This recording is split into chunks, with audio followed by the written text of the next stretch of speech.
Alright, by God, let's get into a good one. Alright? None of this he said, she said bullshit. I think you better quit letting shit slip. Anybody know that? I know it. Limp Bizkit, bitch. Anyway, this one's gonna be about Ned. Anybody know Ned? Anybody? No. No one knows Ned. Bullshit.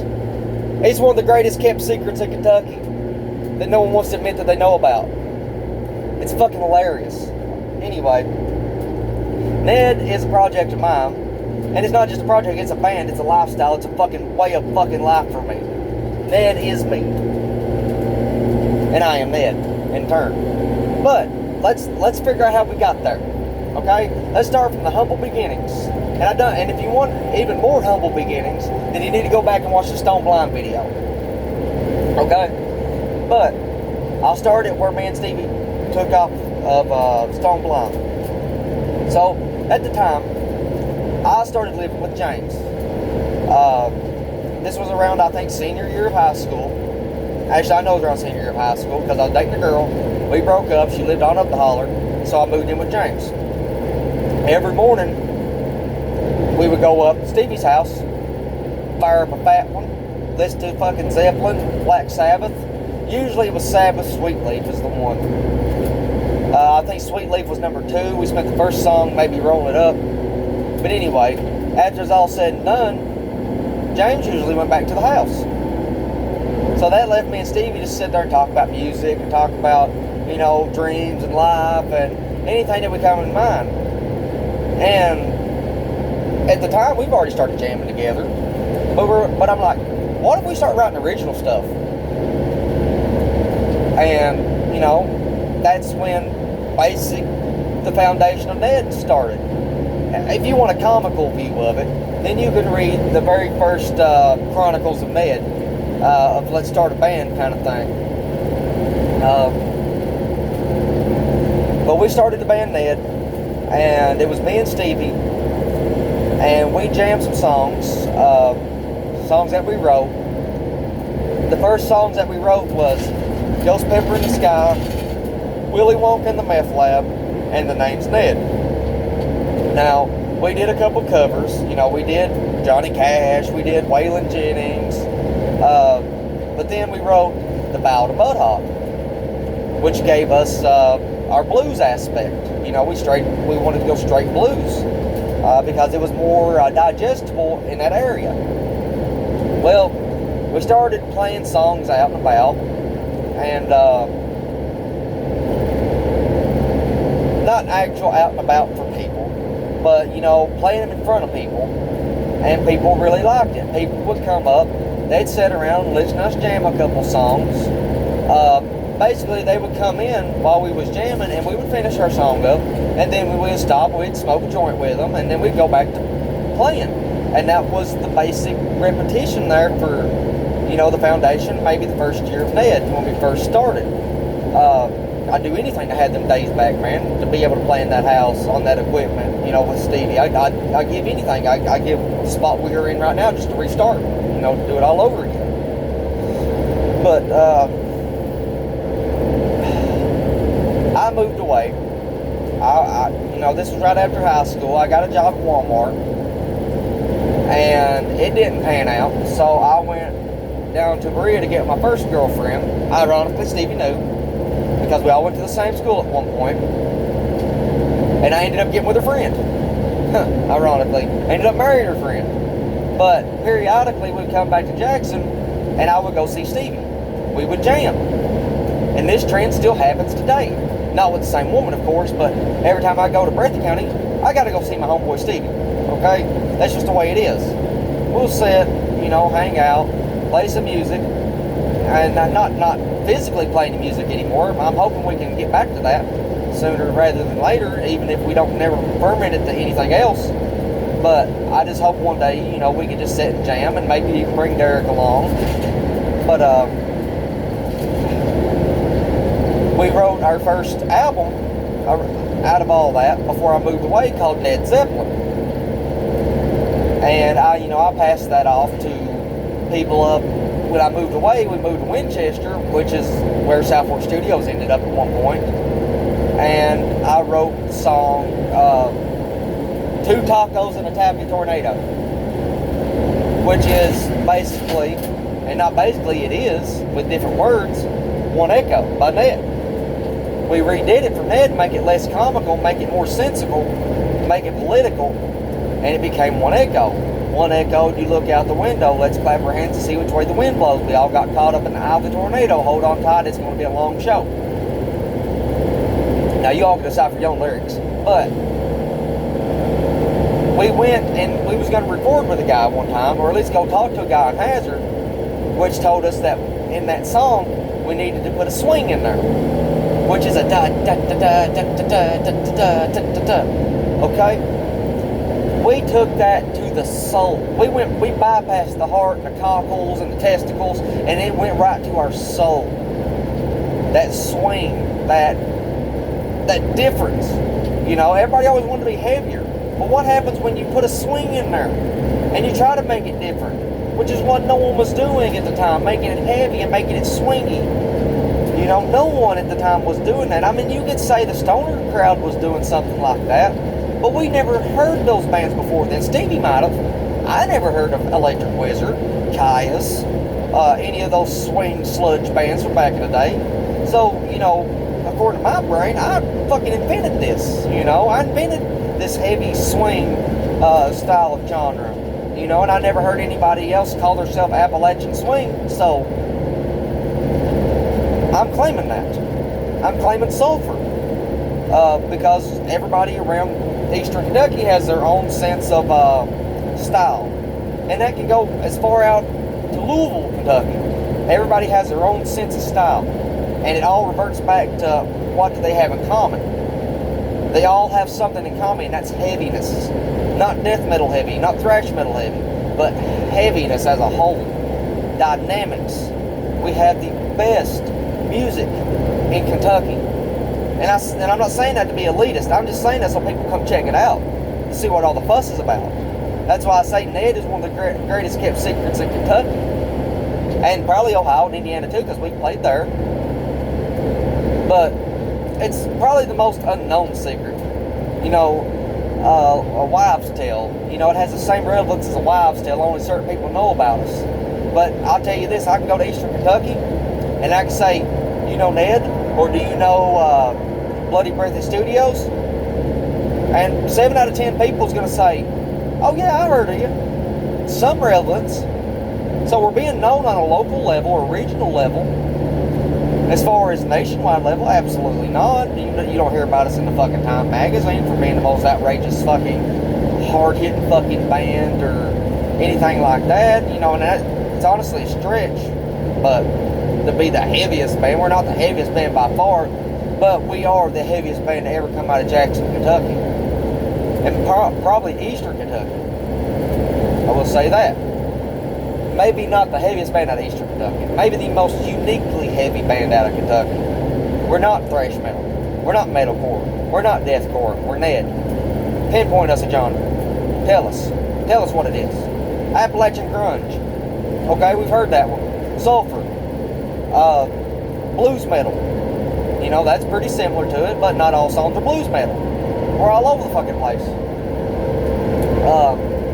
Anyway, let's get back to the story. I'm fucking going off. So we formed Ned, and our first bass player was Logan.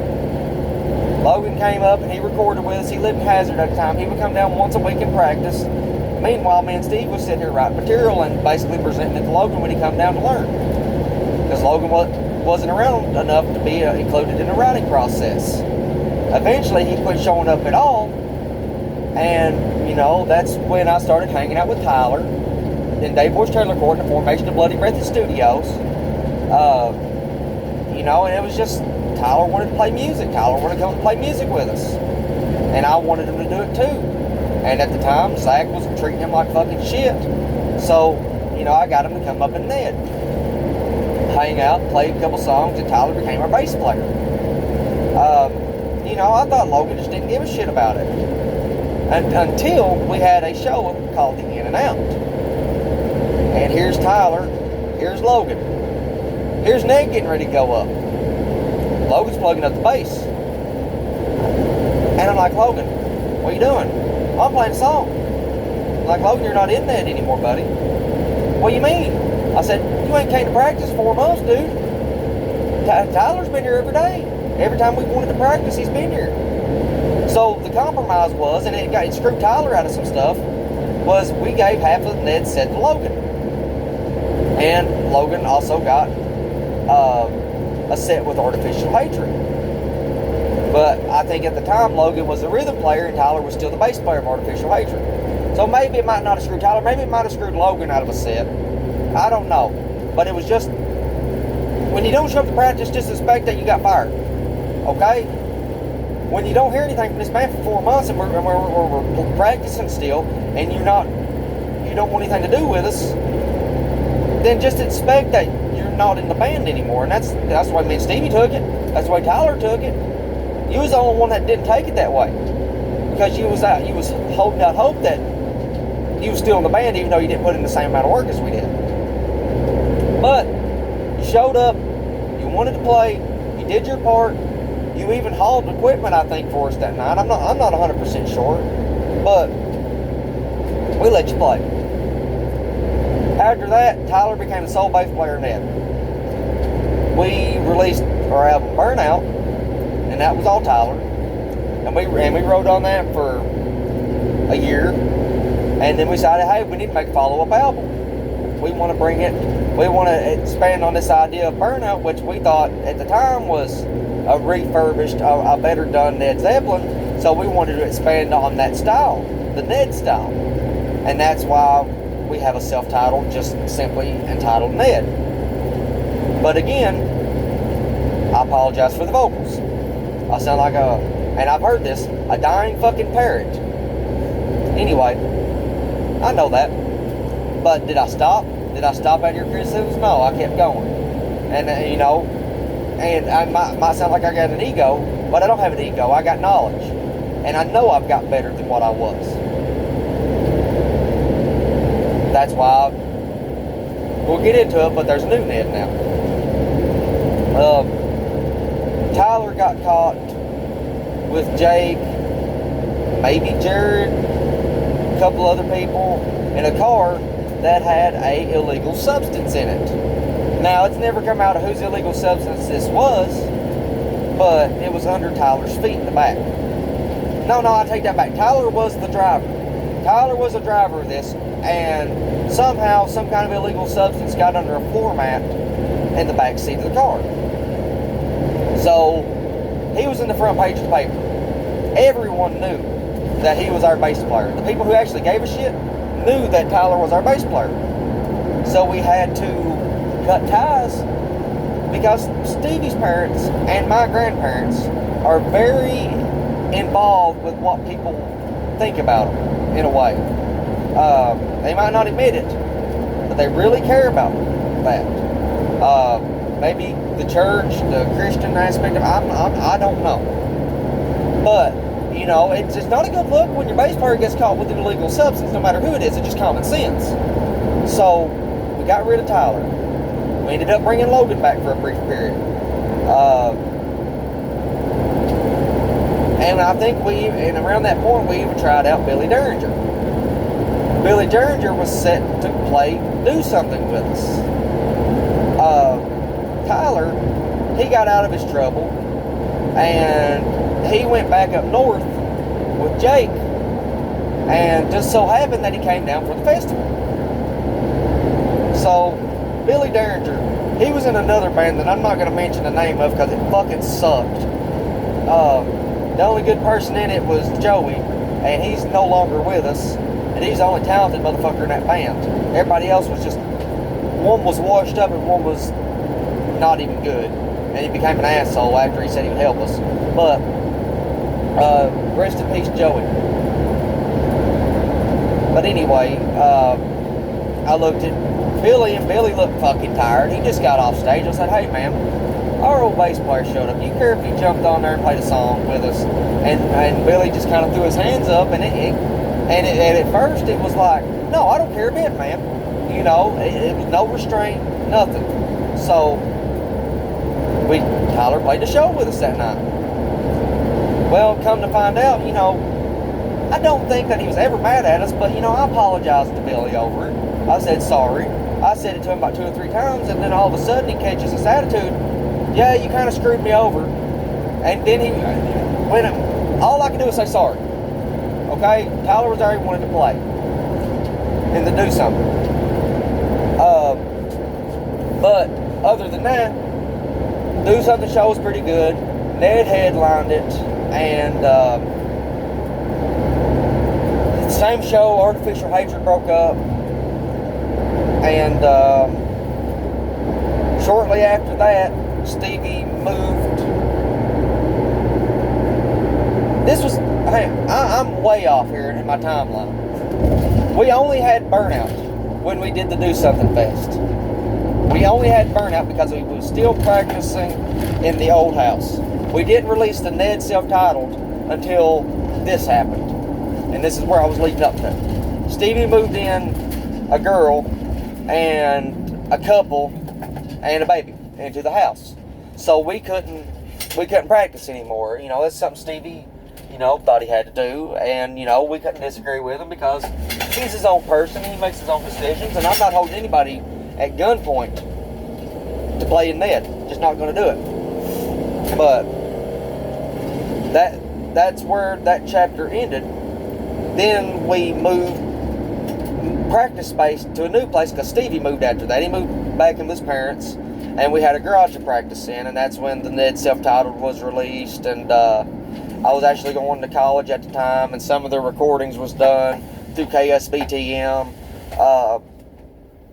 But, I don't think we ever got back to... Well, we did the shows at Kinder's after that.